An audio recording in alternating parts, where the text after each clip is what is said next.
All right, we know how this works. You make plays, you make the team. And the decision makers want you to make the decision for them with your play. It's Camp Credentials, Paul Calvisi, and Darren Urban. So out here at Cardinals camp, Darren, here we go. Here's the latest, the all-important. Yes. Week 1 of preseason depth chart, okay? Don't mind the lemonade stain over there. No, How many starting cornerbacks, Darren Urban, do you see on that depth chart? How many starting cornerbacks? Starting cornerbacks, because there's 5 DBs listed as starters. Yes, but I think ultimately we're going to see 3 on the field most of the time. I'm going to include a third cornerback as a starting cornerback because I think that's how most teams operate in the NFL these days, Paul. So I'm going to say 3, but I agree with you. There are 5 guys right now who are in that mix for sure. And there's 11 corners total on this roster. That's not even counting the fact that a Jalen Thompson can play slot corner, Rabbit can play slot corner. But in terms of those 3 starting corners, how do you handicap it right now? Well, I mean, I think Sean Murphy-Bunting is definitely going to be in that mix. He's a veteran. He was signed for that reason to be one of the starting corners.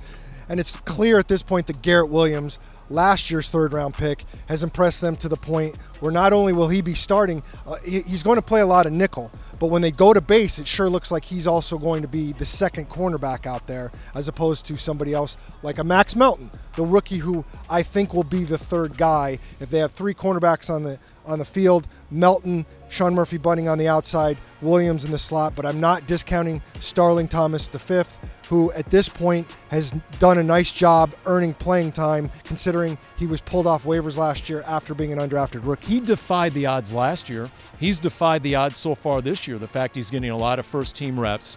After that, you have third-round rookie Elijah Jones.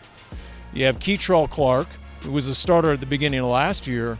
I mean, it sounds like there's going to be musical chairs. One of these guys is going to be standing without a final 53 spot. Well, as every GM that we've ever talked about has said to us, you can never have enough corners. Injuries happen, things happen, so they're going to collect as many as they can. The interesting part, Paul, and kind of what you alluded to at the beginning, only so many of these guys can be on the roster. You still have to have safeties, you still have to have linebackers, you still have to have running backs. I mean, you can only have so many cornerbacks. It's not like they can go and keep 6 or 7 cornerbacks. That's not going to happen. So ultimately, how it's going to shake out, I think, is going to be crucial as we see in the preseason of who does what, especially if you're talking about a Keitrell Clark, for instance. Yeah. So once again, we go full circle. You make plays in these preseason games in particular, in the joint practices next week against the Colts, and you have a real shot at making the team. I think corner is as wide open as any position battle right now in this team. Agree? Agree, but I think we've seen that ever since Patrick Peterson left the club. They've been searching for those guys. By the way, if I was a corner, Darren would call for like the fade. He'd go up top over the top of me. That's the way it would work. That's enough. That'll do it for Camp Credentials.